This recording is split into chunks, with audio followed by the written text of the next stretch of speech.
Social media loves to label Veekee a pick-me for her marriage unsolicited advice. Now, for those of you who might not know, the label pick-me is a term for a woman who seeks male approval above all odds by putting down other women or prioritizing men's opinion over her own dignity. It's a label that can be harsh, but often reflects complex social dynamics. And then there's this idea of overcompensation trauma.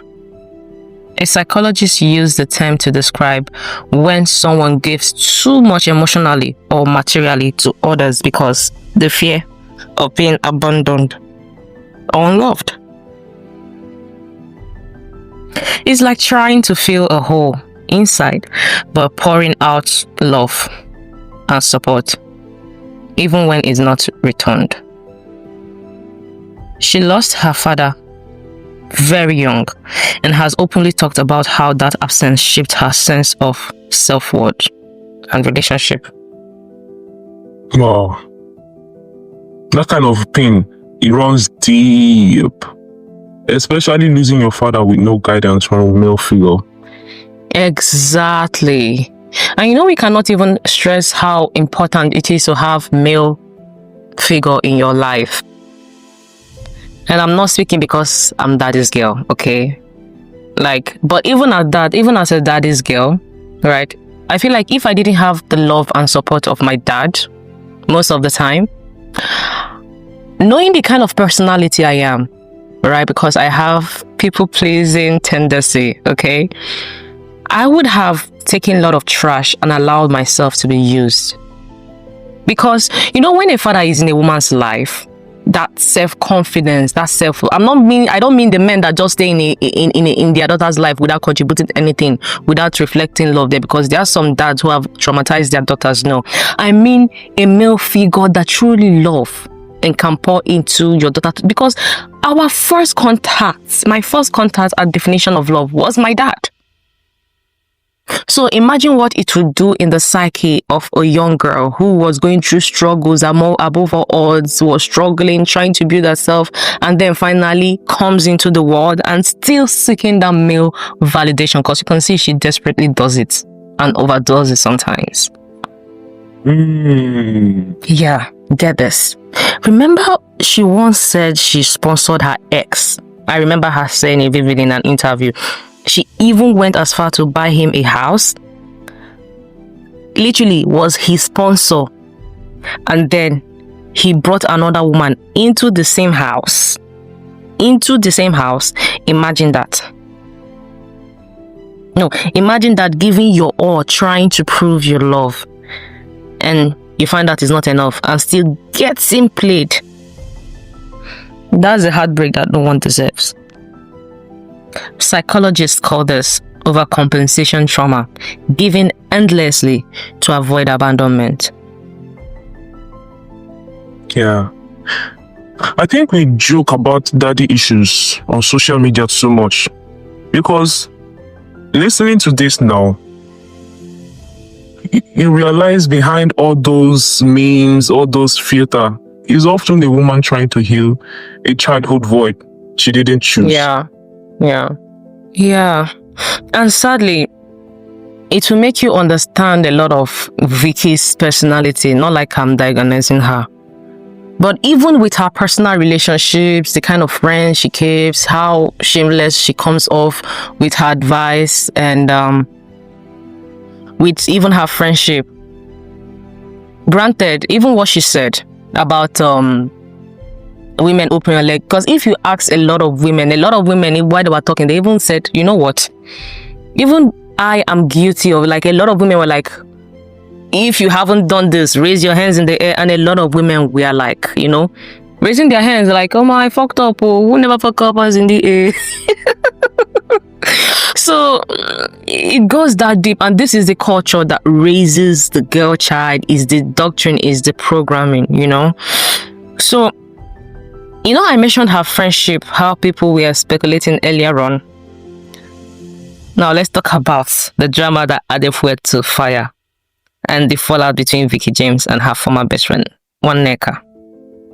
Because this wasn't just a private spat. It spilled into public eye. Social media became the courtroom, and trust people with their own point, especially the keyboard warriors. It all started when a WhatsApp chat was leaked online. And trust me, I was on my own in my bed, sleeping, doing something I don't know, minding my business. Then I saw them showing Neka discusses Veekee's wedding, marriages with a friend. It was actually shameless, but a lot of juicy stuff was coming out. And as a respectful Nigerian, I took my phone and I was like, whoop. I was even sharing it with some of my friends too. We were talking about it. I don't know why I didn't bring it on my podcast, but I did a whole, I recorded what I wanted to say on that day, but I didn't post it. But then again, so is numerous of my other contents that I'll record and I will not post. So Veekee elaborated wedding was more about trending on social media than a personal celebration, if I'm being honest, because that took so much attention. And guess what? She even speculated that Veekee's husband, Femi, might cheat in future. But Veekee will stay in the marriage to avoid social shame. I saw that one.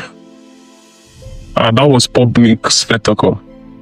Are you trying to tell me now that small fights, women will start fighting just because of one man? Because that fight was very suspicious. And throwing your bestie under the bus because women can be shady sometimes. Hello? We love.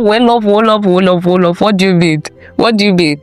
Don't men fight? Like, I saw men. It wasn't not Burna Boy and Speedy that we are doing those nonsense. See, men fight dirty too, okay? I don't like the notion that women, when we fight, is you guys start making agenda, because whether you like it or not, we have emotions, we fight too. We feel all the emotions: jealousy, greed, envy, lust. We feel all those things, okay? And what do you expect from a bunch of pygmies? Really? But is the throwing your friend, I won't lie, that throwing your friend under the bus was, especially doing it publicly, leaking all the informations. Now that one was the one that got me like, come. And you know what? One thing I've realized personally is, if you have friends that are quick to gossip about other people in your presence, share their private information, especially things you confided with them when you were still friends, and they feel so free to do that publicly. One, they never cared about you to begin with, and secondly, you're next in turn. You're just waiting. It's just not your time yet, because very soon you cannot imagine them, the most intimate things you shared in your relationship when both of you were still friends, and the bestie goes, it will just leak like that shamelessly. And all for what? For a man that might not even be deserving of it. Hello. And to make matters worse, because this one I'm assuming that they are best friend, Neka publicly said that they were never truly close friends to begin with, describing herself more like a small sister than a bestie. She also expressed hurt over not being invited to the wedding, which many saw as a slight and possible source of resentment. Yeah, because, you know, I think I get that part, because why should I invite you if I see that you do not support my husband or our union? Why should I invite you to my wedding? Okay? So, but I understand feeling hurt if my friend, also someone who I call my small sister, did not invite me. When fame, social media, and personal relationship collide, things get messy fast. And Veekee, she stays silent. She's known for her unapologetic social media presence, openly sharing her marriage life and publicly shutting down trolls questioning her marriage authenticity. So people were like, you know what? So this boy was even both of you, because remember, Femi was working for Neka. Okay, just in case some of you who do not understand the background of the story, Femi was working for Neka, and then Neka from the backyard, I don't know, the way it was speculating that they were doing something, that was what rumors said, that they had something to do. And Veekee later came in, and at her back they started dating. Before he knew it, they proposed. But Waneka said it was Veekee that proposed. So at this moment, we don't know who is right. There was a proportion, right? And then when the wedding started becoming announced, people were talking about her fashion sense. So Veekee had to take it. Like, she really was happy and excited, and she pushed for this to be in the forefront of social media, because everywhere you saw Veekee James and Femi, Veekee James and Femi. And that is the danger, because she always brings all her problem online. It makes it easy for her to be an easy target. Before you knew, they say insulting her husband, saying, oh, this and that. He paid for the wedding. She paid for everything. She bought her husband. Why are you doing your face like that? Nothing. I'm just trying to be respectful of this conversation. No, say your mind. What do you think? What do you want to say? I just can't respect a man that let his wife take care of his finances.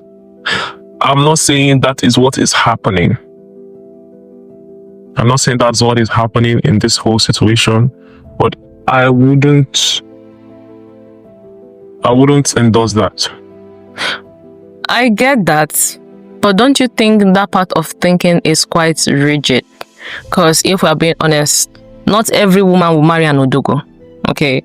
And if we look at the society and the community, you have to understand that most women are the breadwinner.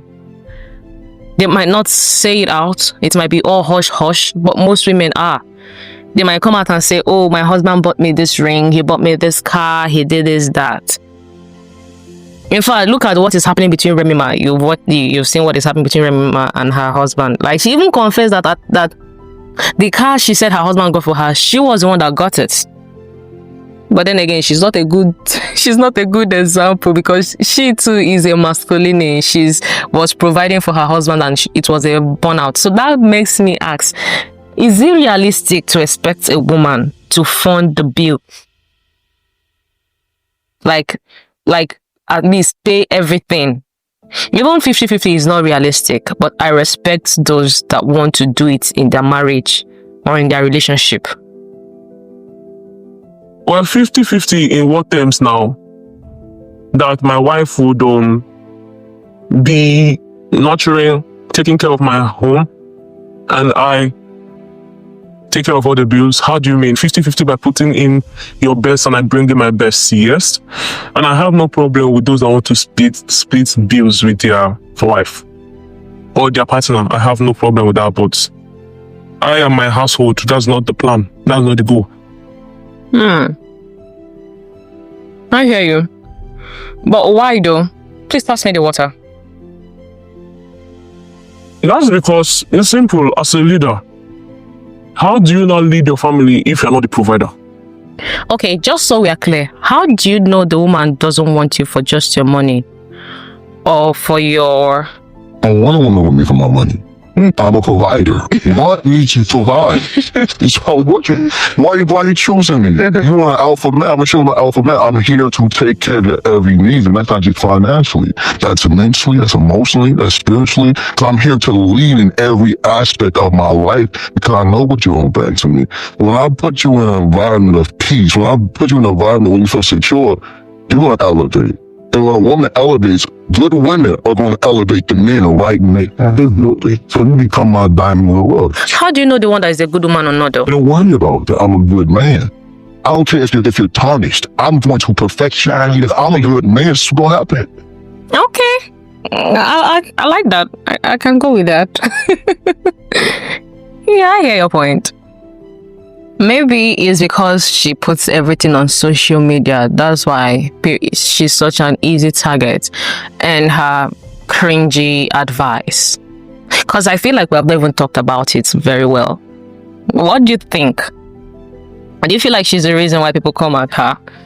Because starting from her advice, when I caught on to it, was when she said she cooks every time for her husband. I was like, girl, you're a submissive provider. Stop trying to do all those things at one end. You want to be submissive so bad.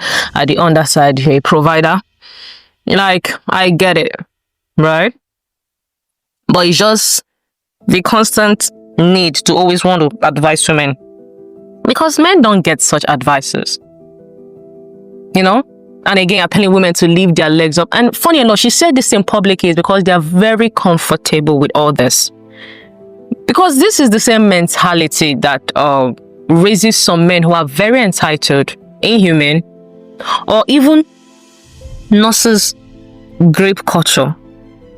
Like, look at this guy now, Akpai. You know Akpai? Like, he came on social media. I wouldn't play it here because I know some of you have come. I wouldn't play it here, right? But it was how, maybe I will talk about it in my next post, maybe. But it was how emboldened he was to actually molest a young child of 15 years, and you're coming here saying it proudly. That's because the culture allows it. We always tell women to endure, but who's teaching the men to evolve? That part. And speaking of men, I came across a tweet from Dr. Joe, a respected public policy expert, okay? And I was like, yes, sir. He said, I don't advise women because I believe African women get too much unsolicited and often unhelpful advice, while African men get too little. Nobody talks to the men about how to be good men, good sons, good husbands, good fathers, good brothers, good citizens. I try to do that. Yes, sir. Sir, where is the lie here? Because let's be real, girls get a whole syllabus, boys get a shrug and a handshake. Like, can we get a how to be a decent human 101 for the men? Or is that too much to ask?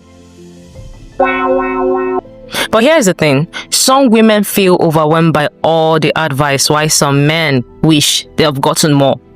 It's a double standard, and that shapes how we relate, love, even parents.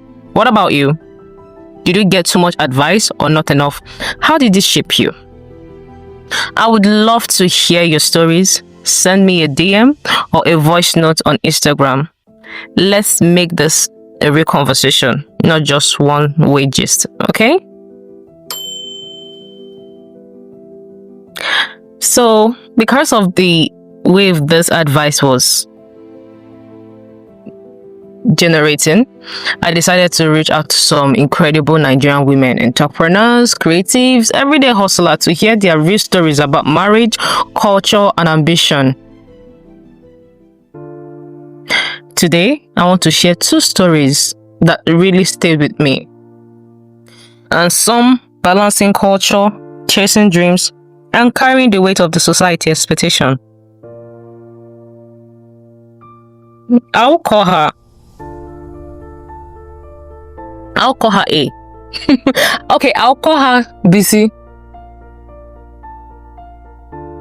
She said, in our culture, families always come first. That's what we were taught from childhood. But sometimes putting family first means putting your own dream on hold. I grew up believing that success meant marriage and children. Fulfilling my parents' hope, pursuing my own ambition felt like I was being selfish or disrespectful. But as I grew older, I realized I didn't have to choose between honoring my culture and chasing my dream. I could do both. Create a life that respects my roots and allow me to flourish. It's a delicate balance and not always easy, but every time I take a step towards my dream, I feel like I'm honoring both myself and my heritage. Word.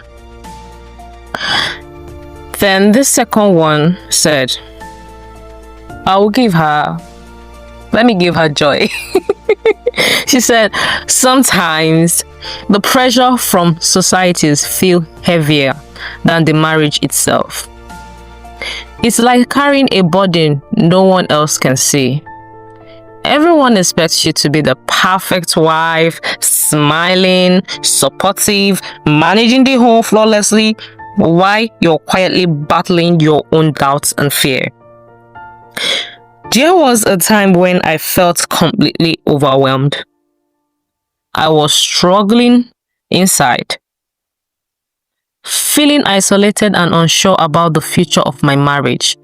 But the fear of the judgment, what family, friends, or even strangers might say kept me silent. I was caught between my own truths and the roles I was expected to play. It is exhausting to keep up appearance when your heart is heavy, but I'm learning that it's okay to acknowledge those feelings, to seek help, and to put my well-being first. You see, one thing we forget is that women have feelings, we have emotions. We are within our right to feel pain, to feel tired, to feel exhausted, to want to seek help, especially if we are the one that pours in most in a relationship. And I mean in terms of physical taxation, emotionally, mentally. Like, we literally live in a country where mental health is not a thing. Meanwhile, a lot of people, judging by how comfortable people are, so comfortable to display their unique foolishness online, publicly, you would tell that its mental issue is Nigerians' number one big issue, perhaps underreported. And women, we are the gatekeeper. If we are not checked in or taken care of, we're at least let to breathe every once in a while. It really could have a ripple effect.